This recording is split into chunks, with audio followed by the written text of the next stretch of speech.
ചേരുംപടി ചേർക്കുക എന്ന് പറയുന്ന, അല്ലെങ്കിൽ കറക്റ്റ് ജോഡികൾ കണ്ടെത്തുക എന്നൊക്കെ പറയുന്നത് സ്ഥിരം ഇപ്പം ചോദിക്കുന്ന രീതിയാണ്. ശ്രദ്ധിച്ചു കൊടുക്കുക. യൂണിയൻ ലിസ്റ്റിൽ പെടുന്നതാണ് ഇതെല്ലാം. യൂണിയൻ ലിസ്റ്റാണ്.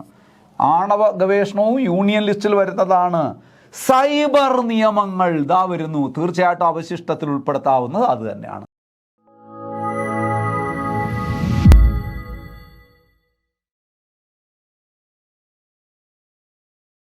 ഹായ് ഫ്രണ്ട്സ്, നമസ്കാരം. എല്ലാവർക്കും സ്വാഗതം സഹകാരി റൈസ് പ്ലസിൻ്റെ ഇന്നത്തെ കോൺസ്റ്റിറ്റ്യൂഷൻ ക്ലാസ്സിലേക്ക്. സുഹൃത്തുക്കളെ, ജീവിതം ഒരു സൂപ്പർ മാർക്കറ്റ് പോലെ എന്നാണ് പറയാറുള്ളത്. അതെന്താ അങ്ങനെ പറയാൻ കാരണം? എന്താ സൂപ്പർ മാർക്കറ്റിൻ്റെ പ്രത്യേകത? കിട്ടുന്നത് വാങ്ങുന്ന സ്ഥലമല്ല സൂപ്പർ മാർക്കറ്റ്. നമുക്കാവശ്യമുള്ളത് തിരഞ്ഞെടുക്കുന്ന സ്ഥലമാണ്, അല്ലേ? നമ്മുടെ ജീവിതവും അങ്ങനെയല്ലേ? അങ്ങനെ ആയിരിക്കണം. കിട്ടുന്നത് കൊണ്ട് തൃപ്തി അടയുകയല്ല നിങ്ങൾ ചെയ്യേണ്ടത്. നിങ്ങളുടെ യോഗ്യതയ്ക്കനുസരിച്ച് നിങ്ങൾക്ക് അർഹതപ്പെട്ടത് നേടുന്നതുവരെ നിങ്ങളുടെ തിരച്ചിൽ തുടർന്നു കൊണ്ടേയിരിക്കണം. അങ്ങനെ തിരഞ്ഞ് നിങ്ങൾക്ക് ഏറ്റവും ആപ്റ്റായിട്ടുള്ളത് കിട്ടുന്നതുവരെ നിങ്ങളുടെ പരിശ്രമം തുടർന്നു കൊണ്ടേയിരിക്കുക. ഒപ്പം ഞങ്ങളുണ്ട്, സഹകാരി റൈസ് പ്ലസ് ഉണ്ട്. ആഗ്രഹങ്ങളെല്ലാം സഫലീകരിക്കട്ടെ. എല്ലാവർക്കും വലിയ വിജയം നേടാൻ കഴിയട്ടെ.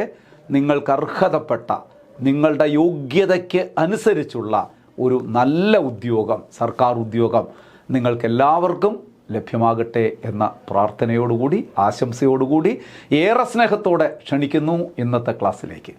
ഇന്നത്തെ ക്ലാസ്സിൻ്റെ പ്രത്യേകത എന്ന് പറഞ്ഞാൽ ഇത് PYQ ഡിസ്കഷൻ ആണ്. സെൻട്രൽ സ്റ്റേറ്റ് റിലേഷൻഷിപ്പ്, കേന്ദ്ര സംസ്ഥാന ബന്ധങ്ങളെക്കുറിച്ച് നമ്മൾ വിശദമായി ക്ലാസ്സുകൾ, 1-2 ക്ലാസ്സുകൾ എടുത്തു. അതിനുശേഷം MCQ, നമ്മൾ മൾട്ടിപ്പിൾ ചോയ്സ് ക്വസ്റ്റ്യൻസ് കുറച്ച് നമ്മൾ ഡിസ്കസ് ചെയ്തു. വളരെ പ്രധാനപ്പെട്ട ചോദ്യങ്ങളൊക്കെ അതിനകത്ത് വന്നു. വാസ്തവത്തിൽ ആ നമ്മുടെ ടോപ്പിക് ക്ലാസ്സും ആ MCQൻ്റെ ക്ലാസ്സും അറ്റൻഡ് ചെയ്തിട്ടുള്ളവർ, ആത്മാർത്ഥമായി അത് ഉൾക്കൊണ്ടിട്ടുള്ളവർക്ക് ഈ സെഷൻ സിമ്പിളായിരിക്കും എന്ന് ഞാൻ ഉറപ്പിച്ച് പറയുന്നു. കാരണം അവിടെ പറഞ്ഞ കാര്യങ്ങളൊക്കെ തന്നെയാണ്. ഇനി ഞാൻ പറയാൻ പോകുന്നത് ഞങ്ങൾ ആരെങ്കിലും തയ്യാറാക്കിയ ചോദ്യങ്ങളല്ല. കേരള PSC ഈ അടുത്ത കാലത്തായിട്ട് സെൻട്രൽ സ്റ്റേറ്റ് റിലേഷൻഷിപ്പുമായി, ആ ടോപ്പിക്കുമായി ബന്ധപ്പെട്ട് വിവിധ പരീക്ഷകളിൽ ചോദിച്ചിട്ടുള്ള വ്യത്യസ്തങ്ങളായിട്ടുള്ള ചോദ്യങ്ങളാണ്. ഇതിൽ OMR ചോദ്യങ്ങളുണ്ട്, സ്റ്റേറ്റ്മെൻറ്റ് ടൈപ്പ് ചോദ്യങ്ങളുണ്ട്. അപ്പോൾ നമുക്ക് ചോദ്യങ്ങളിലേക്ക് കടക്കാം. ഈ അടുത്ത കാലത്തായിട്ട് ചോദിച്ചിട്ടുള്ളതും ഇനി ചോദിക്കാൻ സാധ്യതയുള്ളതുമായ പല ചോദ്യങ്ങളും റിപ്പീറ്റ് ചെയ്യുന്നുണ്ട് എന്ന് ഒരു 5-6 ചോദ്യപേപ്പറുകൾ പരിശോധിക്കുന്നവർക്ക് അറിയാൻ സാധിക്കും. PSC അങ്ങനെയാണ്. പുതിയ ചോദ്യങ്ങൾ ഉണ്ടാകുമെങ്കിലും പഴയ ചോദ്യങ്ങൾ പലതും ആവർത്തിക്കപ്പെടുന്നുണ്ട്. അതുകൊണ്ട് പ്രീവിയസ് ചോദ്യങ്ങൾ വലിയൊരു സോഴ്സാണ്. നിങ്ങൾക്ക് നന്നായി കാര്യങ്ങൾ ഗ്രഹിക്കുവാനുള്ള ഒരു വലിയ ഒരു ഉറവിടമാണ് ചോദ്യങ്ങളുടെ, അല്ലെങ്കിൽ അറിവിൻ്റെ ഒരു ഉറവിടമായി നിങ്ങളത് കാണുക. അങ്ങനെ നമുക്ക് ഓരോ ചോദ്യങ്ങൾ പഠിക്കാം. അപ്പോൾ സെൻട്രൽ സ്റ്റേറ്റ് റിലേഷൻഷിപ്പുമായി ബന്ധപ്പെട്ട് ഈ അടുത്ത കാലത്ത് PSC ചോദിച്ചിട്ടുള്ള ചില ചോദ്യങ്ങളിലേക്ക് ഞാൻ കടക്കുകയാണ്. പല ചോദ്യപേപ്പറുകളിൽ നിന്നുള്ളതാണ് ഈ ചോദ്യങ്ങൾ. ആദ്യത്തെ ചോദ്യം ശ്രദ്ധിക്കുക. കൺകറന്റ് ലിസ്റ്റിൽ പെടാത്തത് താഴെ പറയുന്നവയിൽ ഏതൊക്കെയാണ്? കൺകറന്റ് ലിസ്റ്റിൽ പെടാത്തതെന്നാണ് പറയുന്നത്. കൺകറന്റ് ലിസ്റ്റിൽ പെടാത്തത് താഴെ പറയുന്നതിൽ ഏതൊക്കെയാണ് എന്നാണ് നമ്മുടെ ചോദ്യം വരുന്നത്. താഴെ പറയുന്നതിൽ ഏതൊക്കെയാണ് കൺകറന്റ് ലിസ്റ്റിൽ പെടാത്തത്? നോക്കാം. തൊഴിൽ സംഘടനകൾ, ട്രേഡ് യൂണിയൻ, നമ്മൾ പഠിച്ചതല്ലേ? അത് കൺകറന്റ് ലിസ്റ്റിൽ പെടുന്നതല്ലേ? അത് കൺകറന്റ് ലിസ്റ്റിൽ പെടുന്നതാണ്. പൊതുജനാരോഗ്യം, അത് കൺകറന്റ് ലിസ്റ്റിൽ പെടുന്നതാണോ? ഒരിക്കലുമല്ല. അത് സ്റ്റേറ്റ് ലിസ്റ്റിൽ പെടുന്നതല്ലേ? മൃഗസംരക്ഷണം നോക്കൂ. പബ്ലിക് ഹെൽത്ത്, പൊതുജനാരോഗ്യം സ്റ്റേറ്റ് ലിസ്റ്റാണ്.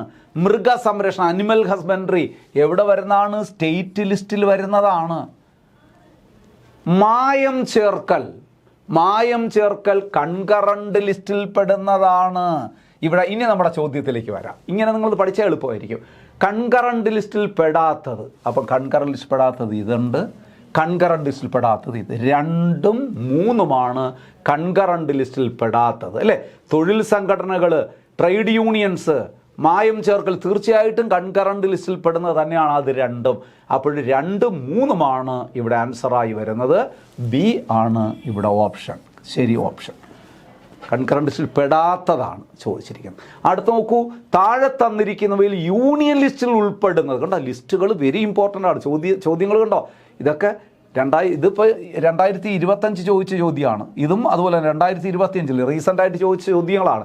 താഴെ തന്നിരിക്കുന്നവയിൽ യൂണിയൻ ലിസ്റ്റിൽ ഉൾപ്പെടുന്നത് കണ്ടോ, നമ്മൾ ഇത് ഇവിടെ പറയുന്നത് ലിസ്റ്റിൽ ഉൾപ്പെടാത്തത് അല്ലെങ്കിൽ പെടാത്തത്, ഇവിടെ ഉൾപ്പെടുന്നതാണ്. അപ്പോൾ നമുക്ക് നോക്കാം. അതുപോലെ തന്നെ നമുക്കൊന്ന് മാർക്ക് ചെയ്ത് പോകാം. യൂണിയൻ ലിസ്റ്റിൽ ഉൾപ്പെടുന്നതാണ് നമുക്ക് വേണ്ടത്. ഫിഷറീസ് എന്ന് പറയുന്നത് സ്റ്റേറ്റ് ലിസ്റ്റിലെ വിഷയമാണ്. കാർഷിക വരുമാന നികുതിയാണ്, സ്റ്റേറ്റ് ലിസ്റ്റ് തന്നെയാണ്.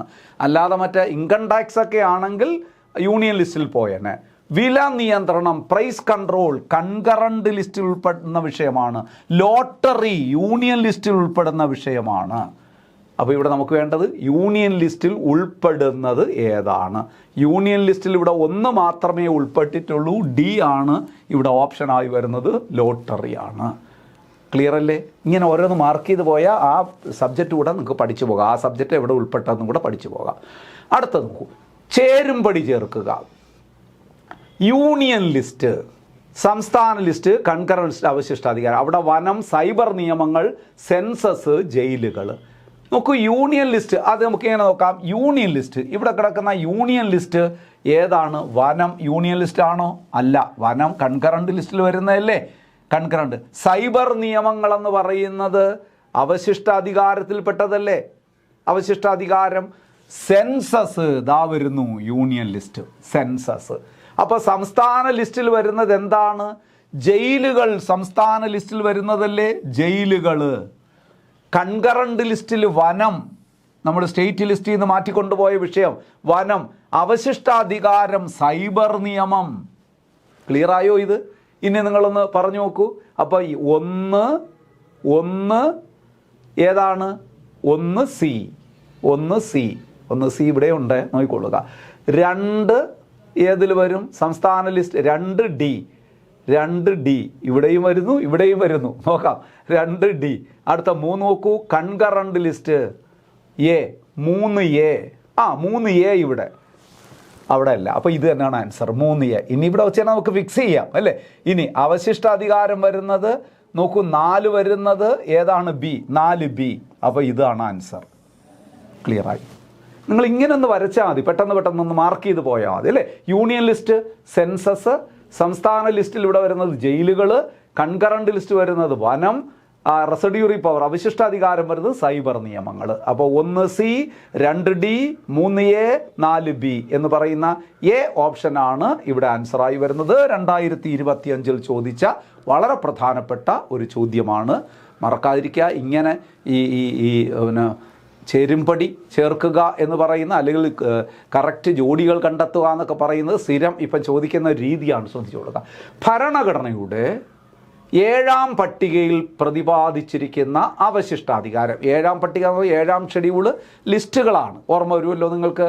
അതിൽ പ്രതിപാദിച്ചിരിക്കുന്ന അവശിഷ്ടാധികാരം, റെസിഡ്യൂറി പവറുമായി ബന്ധപ്പെട്ട പ്രസ്താവനകൾ എന്ന് പറഞ്ഞാൽ ശരി പ്രസ്താവനകൾ തന്നെ, അങ്ങനെ പറയുമ്പോൾ നിങ്ങൾ ഓർത്തോളൂ, അതുമായി ബന്ധപ്പെട്ട പ്രസ്താവന. സൈബർ നിയമങ്ങൾ അധികാരങ്ങൾക്ക് ഉദാഹരണമാണ്. കറക്റ്റ് അല്ലേ? സൈബർ ക്രൈം ഒക്കെ നമ്മൾ പറഞ്ഞു, സൈബർ ലോസ് എല്ലാം എവിടെ വരുന്നത്? അവശിഷ്ടാധികാരം. ഈ ആശയം കടമെടുത്തിരിക്കുന്നത് കാനഡയുടെ ഭരണഘടനയിൽ നിന്നാണ്. കറക്റ്റ് അല്ലേ? മായം ചേർക്കൽ അവശിഷ്ടാധികാരത്തിൽ പെടുന്നു. തെറ്റ്. മായം ചേർക്കൽ കൺകറന്റ് ലിസ്റ്റിലാണ് പെടുന്നത്. കൺകറന്റ് ലിസ്റ്റിൽ, അവശിഷ്ടാധികാരമല്ല, അത് കൺകറന്റ് ലിസ്റ്റാണ്. അവശിഷ്ടാധികാരത്തിൽ നിന്ന് നിയമം നിർമ്മിക്കാനുള്ള അധികാരം ഗവൺമെൻറ്റിന്, ഇവിടെ ഉദ്ദേശിക്കുന്നത് കേന്ദ്ര ഗവൺമെൻറ് എന്ന് തന്നെയാണ് ഉദ്ദേശിക്കുന്നത്. കേന്ദ്ര ഗവൺമെൻറ്റിനാണ് അവശിഷ്ടാധികാരങ്ങൾ, അതും കറക്റ്റാണ്. അപ്പോൾ ഇവിടെ ഏതാണ്? 3 തെറ്റായിരിക്കുന്നത്. നമ്മൾ ചോദ്യം എന്തായിരുന്നു? ഭരണഘടനയുടെ 7ാം പട്ടികയിൽ പ്രതിപാദിച്ചിരിക്കുന്ന അവശിഷ്ടാധികാരവുമായി ബന്ധപ്പെട്ട ശരിയായ പ്രസ്താവന 1, 2, 4 അങ്ങനെ ഉണ്ടൊരു ഓപ്ഷൻ. 1, 2, 4 ഡി ഓപ്ഷനാണ് ഇവിടെ ആൻസറായി വരുന്നത്. ക്ലിയർ അല്ലേ? നല്ല ചോദ്യമല്ലേ? നോക്കൂ, പ്രാദേശിക ഗവൺമെൻറ്റുകൾ ഏത് ലിസ്റ്റിൽ ഉൾപ്പെടുന്നു? നിങ്ങൾ ഈ മലയാളത്തിലെ വാക്കുകളൊക്കെ വരുമ്പോൾ പെട്ടെന്ന് ആശയക്കുഴപ്പം വരും. ലോക്കൽ സെൽ ഗവൺമെൻറ്, തദ്ദേശ സ്വയംഭരണത്തെയാണ് പ്രാദേശിക ഭരണം എന്നൊക്കെ പറയുന്നത്. ലോക്കൽ ഗവൺമെൻറ്റിനെയാണ് പിന്നെ എന്താ നമ്മൾ പറയുന്നത്, ലോക്കൽ സെൽ ഗവൺമെൻറ് എന്നൊക്കെ പറയുന്നത്. എല്ലാം ഒന്ന് തന്നെയാണ്. അപ്പോൾ ലോക്കൽ സെൽ ഗവൺമെൻറ് ഏത് ലിസ്റ്റിൽ വരുന്നതാണ്? സ്റ്റേറ്റ് ലിസ്റ്റിലല്ലേ ലോക്കൽ ഗവൺമെൻറ് വരുന്നത്. അപ്പോൾ ഇവിടെ എ ആണ് ഇവിടെ ഓപ്ഷനായി വരുന്നത്. അടുത്ത നോക്കൂ, താഴെ തന്നിരിക്കുന്നവയിൽ ഗവൺമെൻറ്റിൻ്റെ ശിഷ്ടാധികാരത്തിൽ പെടാവുന്നത്. ശിഷ്ട എന്ന് പറഞ്ഞാൽ അവശിഷ്ടാധികാരം, ഈ ലിസ്റ്റിലൊന്നും വരാതെ ശിഷ്ടം വരുന്ന അശിഷ്ടാധികാരം, അതിനാണ് അവശിഷ്ടാധികാരം.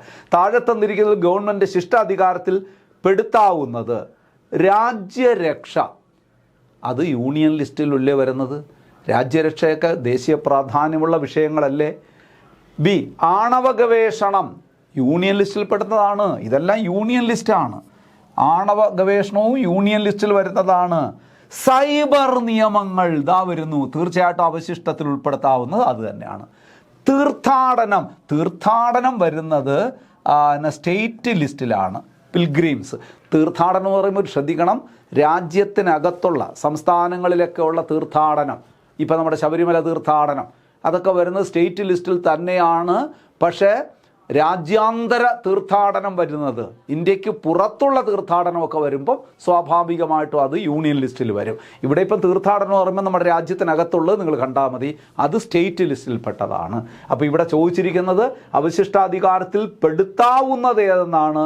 ഒറ്റൊരു പോയിൻ്റേ ഉള്ളൂ, ആ സൈബർ നിയമങ്ങളാണ്. സി ആണ് ഓപ്ഷൻ കറക്റ്റായി വരുന്നത്. അടുത്ത ചോദ്യം നോക്കൂ, ഇതെല്ലാം പ്രീവിയസ് ചോദ്യങ്ങളാണ്. 2024 ചോദിച്ചൊരു ചോദ്യമാണ് അടുത്ത പറയുന്നത്.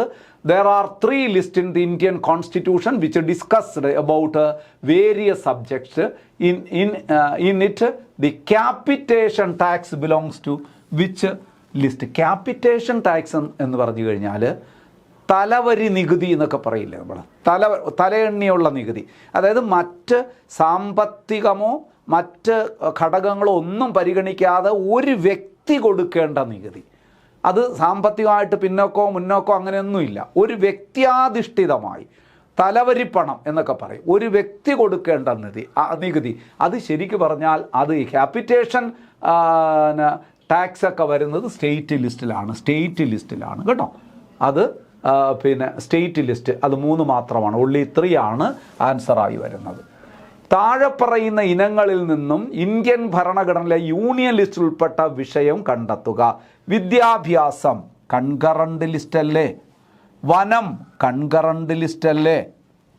ഇൻഷുറൻസ് യൂണിയൻ ലിസ്റ്റ് അല്ലേ? നമുക്ക് വേണ്ട താഴെ പറയുന്നതിൽ ഭരണഘടനയിലെ യൂണിയൻ ലിസ്റ്റിൽ 1 കിട്ടിക്കഴിഞ്ഞു. അടുത്ത വല്ലതും ഉണ്ടോ? പോലീസ് സ്റ്റേറ്റ് ലിസ്റ്റ് അല്ലേ? അപ്പോൾ ഇവിടെ ആൻസർ എന്താണ്? സി ഓപ്ഷനിലെ ആൻസർ. താഴെ പറയുന്ന ഇനങ്ങളിൽ നിന്ന് ഇന്ത്യൻ ഭരണഘടനയിലെ യൂണിയൻ ലിസ്റ്റിൽ ഉൾപ്പെട്ട വിഷയം ഇൻഷുറൻസ് ആണ്, യൂണിയൻ ലിസ്റ്റിൽ ഉൾപ്പെട്ടത്. അപ്പോൾ ഇവിടെ എന്താണ് വരും? സി ഓപ്ഷനാണ് വരുന്നത്. ഓക്കെ അല്ലേ? അടുത്ത് നോക്കൂ, ഇന്ത്യൻ ഭരണഘടനയിലെ കൺകറന്റ് ലിസ്റ്റിൽ ഉൾപ്പെട്ട വിഷയങ്ങൾ ഏവ? അത് ABCDE വരെ കൊടുത്തിട്ടുണ്ട്. കൺകറന്റ് ലിസ്റ്റിൽ വിവാഹവും വിവാഹമോചനവും, marriage and divorce purely concurrent ലിസ്റ്റിൽപ്പെട്ട തന്നെയാണ്. ട്രസ്റ്റും ട്രസ്റ്റികളും കൺകറന്റ് ലിസ്റ്റിൽപ്പെട്ട തന്നെയാണ്. ട്രസ്റ്റും ട്രസ്റ്റികളും. പൊതുജനാരോഗ്യം സ്റ്റേറ്റ് ലിസ്റ്റിൽപ്പെട്ട വിഷയമാണ്. കാടുകൾ, ഇതൊക്കെയാണ് കുഴപ്പം കേട്ടോ. നമ്മൾ ഫോറസ്റ്റ് എന്നൊക്കെയാണ് പഠിച്ചു വച്ചിരിക്കുന്നത്. വനം അതുമാത്രം മനസ്സിൽ കിടക്കുന്നു. പക്ഷെ കാടെന്ന് കേൾക്കുമ്പോൾ പെട്ടെന്ന് അത് വേറെ എന്തോ സംഭവം പോലെ തോന്നും. ഫോറസ്റ്റാണ്, കാടുകൾ അല്ലേ? വനം തീർച്ചയായിട്ടും എന്താണ്? കൺകറന്റ് ലിസ്റ്റ് തന്നെയാണ്. ആസൂത്രണം എവിടെ വന്നാലും കൺകറന്റ് ലിസ്റ്റ് എന്ന് ഞാൻ പറഞ്ഞു. നമുക്ക് വേണ്ട ഇന്ത്യൻ ഭരണഘടനയിലെ കൺകറന്റ് ലിസ്റ്റ് ഉൾപ്പെട്ട വിഷയങ്ങൾ ഏവാ എന്നാണ് ചോദിച്ചിരിക്കുന്നത്. എ, ബി,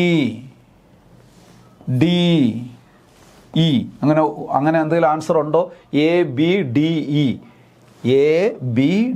ഇതാ അടക്കുന്നു ആൻസർ. സി ഓപ്ഷനാണ് ഇവിടെ കറക്റ്റായി വരുന്നത്. നല്ല ചോദ്യമാണ് കേട്ടോ ഇത്. പക്ഷേ ഇതൊക്കെ നിങ്ങൾ എഴുതും, ക്ലാസ് കേട്ടവർ നന്നായി ഈ ടോപ്പിക്ക് പഠിച്ചവർക്ക് ഈസി ആയിട്ട് ഇത് എഴുതാവുന്നേ ഉള്ളൂ. അത് ഇങ്ങനെ നമ്മൾ പഠിക്കുമ്പോഴേ ഇങ്ങനെ ഒന്ന് മാർക്ക് ചെയ്ത് പോകാൻ ഒരു ശ്രമം നിങ്ങൾ നടത്തി നോക്കൂ. അങ്ങനെ വരുമ്പോൾ വളരെ ആ വിഷയങ്ങളും കൂടെ പഠിച്ചു പോകാൻ പറ്റും. ഒരു സ്റ്റേറ്റ്മെൻറ്റ് ക്വസ്റ്റ്യൻ എന്താ വരുന്നു? താഴെ തന്നിരിക്കുന്ന പ്രസ്താവനകളിൽ തെറ്റായ പ്രസ്താവന അഥവാ പ്രസ്താവനകളേവ. നമ്മുടെ കീവേഡ് എന്താണ്? തെറ്റായ. കേന്ദ്ര സംസ്ഥാന സംയുക്ത ലിസ്റ്റുകളിൽ പെടാത്ത വിഷയങ്ങളാണ് അവശിഷ്ടാധികാരങ്ങളിൽ ഉൾപ്പെടുന്നത്.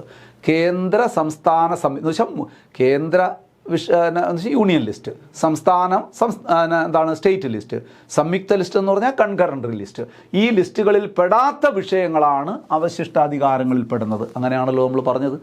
ഭരണഘടന 3 ലിസ്റ്റുകളിലും 7ാം ഷെഡ്യൂളിൽ മുന്നോട്ട് വയ്ക്കുന്ന ആ 3 ലിസ്റ്റുകളിൽ ഉൾപ്പെടാത്ത വിഷയങ്ങൾ ആണ് കൺകറന്റ് ലിസ്റ്റിൽ നമ്മുടെ അവശിഷ്ടാധികാരം എന്ന് പറയുന്നത്. അത് കറക്റ്റാണ്. സൈബർ നിയമങ്ങൾ അവശിഷ്ടാധികാരത്തിൽ ഉൾപ്പെടുന്നു. കറക്റ്റ് അല്ലേ? സൈബർ ലോസ് എല്ലാം വരുന്നത്, സൈബർ ലോസ് മറ്റ് 3 ലിസ്റ്റുകളിൽ ഉൾപ്പെട്ടിട്ടില്ല. അപ്പോൾ സൈബർ ലോ വരുന്നത് എവിടെയാണ്? അവശിഷ്ടാധികാരത്തിൽ തന്നെയാണ് സൈബർ ലോ വരുന്നത്. അവശിഷ്ടാധികാരങ്ങളിൽ നിന്ന് നിയമം നിർമ്മിക്കാൻ കേന്ദ്ര ഗവൺമെൻറ്റിനും സംസ്ഥാന ഗവൺമെൻറ്റുകൾക്കും അധികാരമുണ്ട്. തെറ്റല്ലേ ആ പ്രസ്താവന? റെസിഡ്യൂറി പവർ എന്ന് പറഞ്ഞാൽ that is exclusive power of union government. പാർലമെൻറ്റിന് മാത്രമേ അധികാരമുള്ളൂ. നമ്മുടെ റെസിഡ്യൂറി പവർ എന്ന് പറയുന്നത് പവർ ഓഫ് യൂണിയൻ ഗവൺമെൻറ്. 3 ലിസ്റ്റുകളിൽ ഉൾപ്പെടാത്ത വിഷയങ്ങളിൽ നിയമനിർമ്മാണം നടത്താൻ യൂണിയൻ ഗവൺമെൻറ്റിന് അഥവാ പാർലമെൻറ്റിന് മാത്രമേ അധികാരമുള്ളൂ. അവിടെ സംസ്ഥാന ഗവൺമെൻറ്റിനും അധികാരമുണ്ടെന്നാണ് ഇവിടെ പറയുന്നത്. തെറ്റ്. അവശിഷ്ടാധികാരം എന്ന ആശയം ഇന്ത്യ കടമെടുത്തിരിക്കുന്നത് കാനഡയിൽ നിന്നാണ്. നമ്മൾ ഇന്ന് തന്നെ ഒരുപാട് തവണ പറഞ്ഞു എന്നാണ് എൻ്റെ വിശ്വാസം. അത് പഠിച്ചു വെച്ചുകൊള്ളുക. അതും കറക്റ്റാണ്. അപ്പോൾ ഇവിടെ തെറ്റായ പ്രസ്താവനയാണ് വേണ്ടത്. തെറ്റ് 1 മാത്രമേ ഉള്ളൂ. 3 മാത്രമാണ് തെറ്റ്. ഡി ഓപ്ഷൻ 3 എന്ന് കിടക്കുന്ന അത് തന്നെയാണ് ആൻസറായി വരുന്നത്. ക്ലിയർ അല്ലേ? നല്ല ചോദ്യങ്ങളാണ് ഇത്. തെറ്റിപ്പോകാൻ സാധ്യതയുണ്ട്, എന്നാൽ വളരെ എളുപ്പവുമാണ്. ഇന്ത്യൻ ഭരണഘടനയുടെ 7ാം പട്ടിക ചുവടെ നൽകിയിട്ടുള്ളവയിൽ ഏതുമായി ബന്ധപ്പെട്ടിരിക്കുന്നു? 7ാം പട്ടിക നമ്മുടെ മനസ്സിൽ 7ാം പട്ടിക 7ാം ഷെഡ്യൂൾ എന്ന് കേൾക്കുമ്പോഴേ നമ്മുടെ മനസ്സിൽ വരുന്ന എന്താണ്? ലിസ്റ്റുകൾ. Power of central government and state government, അല്ലെങ്കിൽ power of government is divided in to central government and state government. It is stated in schedule 7th of Indian constitution.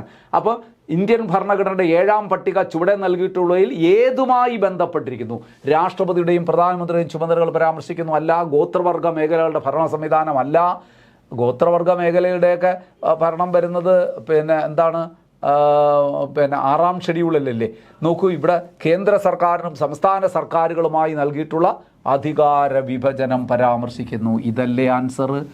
ഇതല്ലേ നമ്മുടെ 7ാം ഷെഡ്യൂളിൽ വരുന്നത്? കറക്റ്റാണ്. അപ്പം സി ആണ് ഇവിടെ ഓപ്ഷനായി വരുന്നത്. 7ാം പട്ടികയിൽ ലിസ്റ്റുകളാണ് കേന്ദ്ര സർക്കാരിനും സംസ്ഥാന സർക്കാരുകളുമായി നൽകിയിട്ടുള്ള അധികാര വിഭജനം. അത് തന്നെയാണ്. Which among the following item are or is? ഒന്നുകിൽ ഇവിടെ ഒരു ബാർ കൂടെ വരും. Which among the following item are or is in the concurrent list of 7th schedule? Concurrent ലിസ്റ്റിൽ പെടുന്നത് നോക്കാം. പോസ്റ്റ് ആൻഡ് ടെലഗ്രാം കൺകറന്റ് ലിസ്റ്റാണോ? അല്ല, യൂണിയൻ ലിസ്റ്റാണ്. പോലീസ് സ്റ്റേറ്റ് ലിസ്റ്റ് അല്ലേ? ക്രമസമാധാന പരിപാലനം, പോലീസ്, ജയിലൊക്കെ വരുന്നത് സ്റ്റേറ്റ് ലിസ്റ്റ് അല്ലേ? Public health and sanitation state list അല്ലേ? പൊതുജനാരോഗ്യം, ശുചിത്വം ഒക്കെ വരുന്നത്. Social securities and social insurance, വേറെ ഇൻഷുറൻസ് എന്ന് കേട്ടാൽ യൂണിയൻ ലിസ്റ്റാണ്. ഇവിടെ social securities and social insurance തീർച്ചയായിട്ടും കൺകറന്റ് ലിസ്റ്റാണ്. അപ്പോൾ which among the following item is concurrent list എന്ന് ചോദിച്ചാൽ ഇവിടെ ആൻസർ ഡി ആണ് ഓപ്ഷൻ കറക്റ്റായി വരുന്നത്. D option.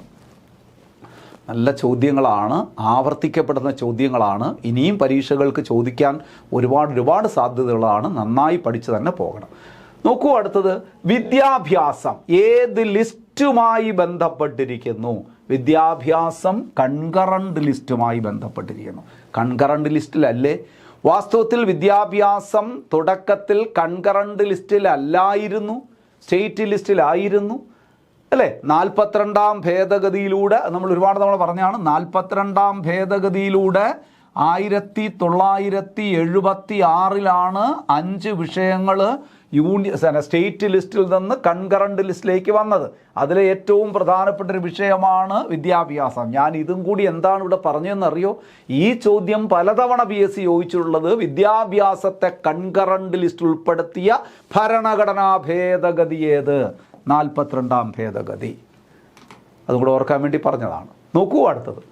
ഇന്ത്യൻ ഭരണഘടനയിലെ സംസ്ഥാന ലിസ്റ്റിൽപ്പെടുന്ന വിഷയങ്ങളുമായി ബന്ധപ്പെട്ട് ശരിയായ പ്രസ്താവന ഏത്? ഇന്ത്യൻ ഭരണഘടനയിലെ സംസ്ഥാന ലിസ്റ്റിൽപ്പെടുന്ന വിഷയങ്ങളുമായി ബന്ധപ്പെട്ട് ശരിയായ പ്രസ്താവന ഏത്? കൃഷിയും പോലീസും സംസ്ഥാന ലിസ്റ്റിൽപ്പെട്ടതാണ്. അഗ്രികൾച്ചർ, പോലീസ് രണ്ടും അതിൽപ്പെടുന്നു. ജയിലും തദ്ദേശ ഗവൺമെൻറ് പേരായിട്ട് കൊടുത്തിരിക്കുകയാണ്. ജയില് തീർച്ചയായിട്ടും ഇത് രണ്ടും. അതുപോലെ തന്നെ ജയില്, ലോക്കൽ സെൽ ഗവൺമെൻറ്, തദ്ദേശ സ്വയംഭരണം തീർച്ചയായിട്ടും ഇവിടെ സംസ്ഥാന ലിസ്റ്റിൽപ്പെട്ടതാണ്. ശരിയായ പ്രസ്താവനയാണ്. വിദ്യാഭ്യാസവും വനവും ഇത് തെറ്റിപ്പോയി. വിദ്യാഭ്യാസവും വനവും വരുന്നത് കൺകറന്റ് ലിസ്റ്റിലാണ്. ഈ വിദ്യാഭ്യാസത്തെയും വനത്തെയും ഒക്കെ സ്റ്റേറ്റ് ലിസ്റ്റിൽ നിന്ന് കൺകറന്റ് ലിസ്റ്റിലേക്ക് 42ാം ഭേദഗതിയിലൂടെ മാറ്റിയ 5 വിഷയങ്ങൾ ഉൾപ്പെട്ടതാണ് ഈ 2 വിഷയങ്ങൾ. അപ്പോൾ ഇവിടെ നമുക്ക് വേണ്ടത് ഇന്ത്യൻ ഭരണഘടനയിലെ സംസ്ഥാന ലിസ്റ്റിൽപ്പെടുന്ന വിഷയങ്ങളുമായി ബന്ധപ്പെട്ട ശരിയായ പ്രസ്താവന 1ഉം 2ഉം ആണ് ഇവിടെ ശരിയായി വരുന്നത്. 1ഉം 2ഉം അങ്ങനെ ഉണ്ടോ ഇവിടെ? 1ഉം 2 ആദ്യം കിടക്കുന്നു. എ ഓപ്ഷൻ only 1 and 2 അതാണ് ആൻസറായി വരുന്നത്. ക്ലിയർ അല്ലേ? സിമ്പിളല്ലേ? നോക്കൂ, ചേരുംപടി ചേർത്തവ പരിശോധിക്കുക. യൂണിയൻ ലിസ്റ്റ്, പ്രതിരോധം, ആണവോർജം യൂണിയൻ ലിസ്റ്റിൽ ഉൾപ്പെട്ട തന്നെയാണ്. സംസ്ഥാന ലിസ്റ്റ് കൃഷി, മത്സ്യബന്ധനം. കൺകറന്റ് ലിസ്റ്റ് മദ്യനിയന്ത്രണം, ബാങ്കിങ്. അത് തെറ്റിപ്പോയി, ഇത് തെറ്റാണ്. മദ്യമൊക്കെ വരുന്നത് മദ്യനിയന്ത്രണം അല്ലെങ്കിൽ മദ്യം വരുന്നത് സ്റ്റേറ്റ് ലിസ്റ്റാണ്. ബാങ്കിങ് വരുന്നത് യൂണിയൻ ലിസ്റ്റിലാണ്. അപ്പോൾ ഇത് തെറ്റാണ്. നമുക്ക് വേണ്ടത് ചേരുംപടി ചേർക്കുക. അപ്പോൾ 1ഉം 2ഉം മാത്രമേ ഇവിടെ കറക്റ്റായിട്ടുള്ളൂ, ചേരുംപടി ചേർന്നിട്ടുള്ളൂ. 1ഉം 2ഉം 1, 2 എന്നിവ ശരിയാണെന്ന് പറയുന്ന ബി ഓപ്ഷനാണ് ഇവിടെ ആൻസറായി വരുന്നത്. ക്ലിയർ അല്ലേ? 2025 ചോദിച്ച ചോദ്യമാണ് കേട്ടോ. അടുത്ത 2024 ഒരു ചോദ്യത്തിലേക്ക് വരാം. സമവർത്തി ലിസ്റ്റിലോ, ഈ സമവർത്തി ലിസ്റ്റ് എന്ന് പറഞ്ഞു കഴിഞ്ഞാൽ കൺകറന്റ് ലിസ്റ്റാണ് കേട്ടോ, സംയുക്ത ലിസ്റ്റാണ്. സമവർത്തി ലിസ്റ്റിലോ സംസ്ഥാന ലിസ്റ്റിലോ പറഞ്ഞിട്ടില്ലാത്ത ഏത് വിഷയവുമായും ബന്ധപ്പെട്ട് നിയമം നിർമ്മിക്കാൻ പാർലമെൻറ്റിന് അധികാരം ഉണ്ടായിരിക്കുന്നതാണ് എന്ന് പറഞ്ഞിരിക്കുന്ന അനുച്ഛേദം. അത് നോക്കൂ, നല്ല ഈ ഡയറക്റ്റായിട്ട് ചോദിക്കാതെ ഒന്ന് വളച്ചു തിരിച്ച് ചോദിച്ചത് കണ്ടോ? ഇതിൻ്റെ ഒറ്റ ചോദ്യം ഡയറക്റ്റായിട്ട് ചോദിച്ചാൽ അങ്ങനെ പറയാം. അവശിഷ്ടാധികാരങ്ങളുമായി ബന്ധപ്പെട്ട അനുച്ഛേദം ഏതെന്ന് ചോദിച്ചാൽ പോരെ?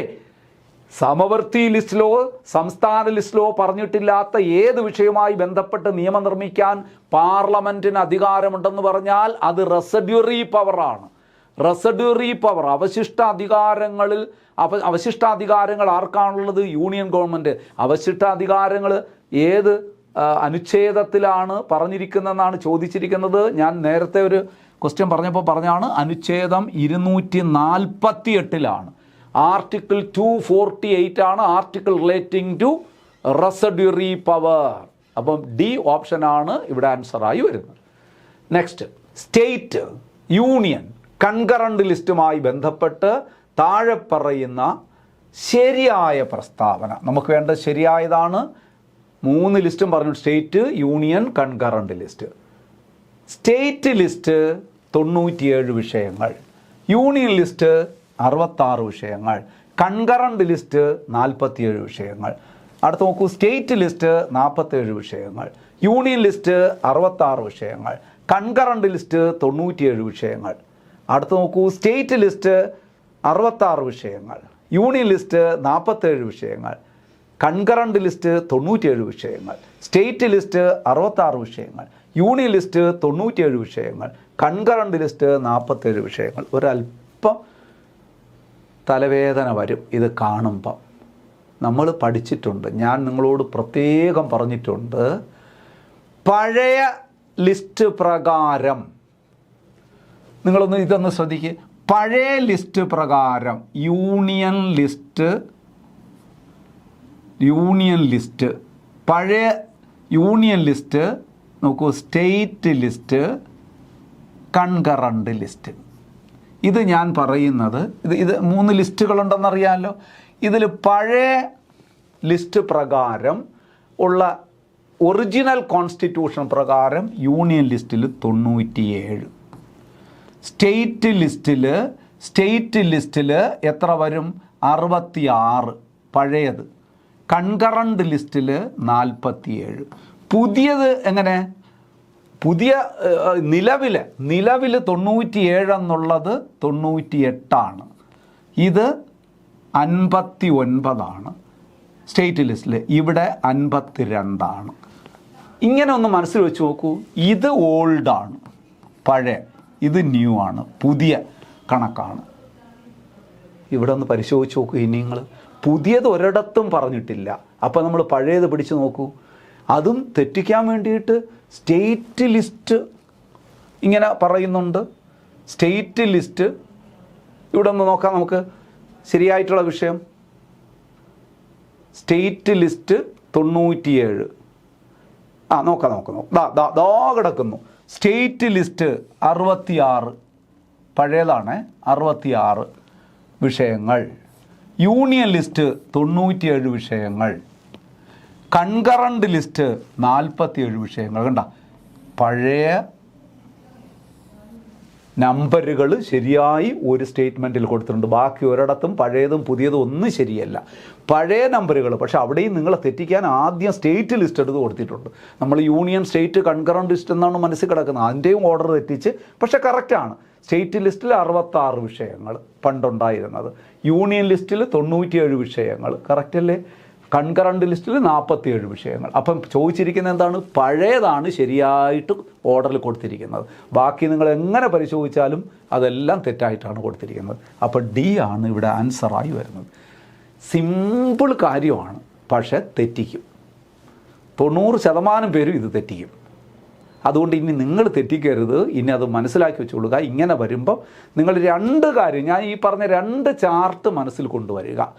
ന്യൂ ഇങ്ങനെയാണ്, ഓൾഡ് ഇങ്ങനെയാണ്. അതിലേതാണ് കൊടുത്തിരിക്കുന്നതെന്ന് നോക്കി പിടിക്കുക. സിമ്പിളാണ്, കാര്യം വളരെ സിമ്പിളാണ്. ഒത്തിരി കെയർഫുള്ളായിരിക്കണമെന്നേ ഉള്ളൂ. നമുക്ക് പരീക്ഷയ്ക്ക് വേണ്ടത് ക്ഷമയും ശ്രദ്ധയുമാണ്. ഇത് രണ്ടുമില്ലെങ്കിൽ കൈവിട്ട് പോകും. കാര്യങ്ങളൊക്കെ അറിയാമായിരുന്നാലും ക്ഷമയോടെ ചോദ്യം വായിക്കുവാനും ശ്രദ്ധയോടെ അതൊന്ന് മനനം ചെയ്യാനും ഉള്ള ഒരു സാവകാശം നിങ്ങൾ കാണിച്ചില്ല എങ്കിൽ അബദ്ധത്തിൽ ചാടും. അത് നമ്മുടെ കുറ്റമല്ല. നോക്കാം. താഴെ തന്നിട്ടുള്ള വകുപ്പുകളിൽ കൺകറൻറ്റ് ലിസ്റ്റിൽ ഉൾപ്പെടാത്ത വിഷയം ഏത്? വനം കൺകറൻ്റാണ്. തൊഴിലാളി സംഘടനകൾ, ട്രേഡ് യൂണിയനുകൾ കൺകറൻ്റാണ്. തദ്ദേശ സ്വയംഭരണ സ്ഥാപനങ്ങൾ കൺകറൻറ്റിൽ ഉൾപ്പെടാത്തത് തന്നെയാണ്, സ്റ്റേറ്റ് ലിസ്റ്റാണ്. വിദ്യാഭ്യാസം കൺകറൻറ്റ് ലിസ്റ്റാണ്. അപ്പം താഴെ തന്നിട്ടുള്ള കൺകറൻറ്റ് ലിസ്റ്റിൽ ഉൾപ്പെടാത്ത വിഷയം ഒന്നേ ഉള്ളൂ, സി ഓപ്ഷനാണ്. തദ്ദേശ സ്വയംഭരണ സ്ഥാപനങ്ങൾ, ലോക്കൽ സെൽഫ് ഗവൺമെൻറ് ബോഡീസ്, അത് സ്റ്റേറ്റ് ലിസ്റ്റിലാണ്. അപ്പോൾ സുഹൃത്തുക്കളെ, നല്ല കുറച്ച് ചോദ്യങ്ങളായിരുന്നു പ്രീവിയസ് ചോദ്യങ്ങൾ. എല്ലാം വളരെ പ്രധാനപ്പെട്ട ചോദ്യങ്ങളാണ്. ഒരുപാട് കാര്യങ്ങൾ നിങ്ങൾ മനസ്സിലാക്കി വയ്ക്കാനുള്ള ചോദ്യങ്ങളായിരുന്നു. നമ്മൾ പഠിച്ച ടോപ്പിക്കാണ്. നോക്കൂ, നിങ്ങൾ ആ ലിസ്റ്റുകളെന്ന് പറയുന്നത് എത്ര പ്രാധാന്യത്തോടു കൂടി PSC ചോദിച്ചിരിക്കുന്നത് നോക്കൂ. വിവിധ പരീക്ഷകളിൽ മിക്കവാറുമൊക്കെ ഒരു ക്വസ്റ്റ്യൻ തന്നെയാണ് ഈ ലിസ്റ്റുകളിൽ ഉൾപ്പെട്ട വിഷയങ്ങൾ. അത് കോമൺ ആയിട്ടുള്ള കുറച്ച് വിഷയം എടുത്തിട്ടാണ് അങ്ങോട്ടും ഇങ്ങോട്ടും മാറ്റി തിരിച്ചുമൊക്കെ ചോദിക്കുന്നത്. അല്പം ചിട്ടയോടുകൂടി നിങ്ങൾക്ക് പഠിക്കാമെങ്കിൽ, ഞാൻ നേരത്തെ പറഞ്ഞാൽ ക്ഷമയും ശ്രദ്ധയും നിങ്ങൾക്കുണ്ട് എങ്കിൽ നിങ്ങളെ പരാജയപ്പെടുത്താൻ ആർക്കും കഴിയില്ല. വലിയ വിജയം നേടാൻ നിങ്ങൾ റെഡിയായിരിക്കുകയാണ്. ആ വിജയം വാർത്ത കേൾക്കാൻ അതിനേക്കാളേറെ ആകാംക്ഷയോടുകൂടി ഞങ്ങളൊക്കെ കാത്തിരിക്കുകയാണ്. നല്ലത് സംഭവിക്കട്ടെ. കാണാം അടുത്ത ക്ലാസ്സിൽ വീണ്ടും. Thank you so much. Good bye.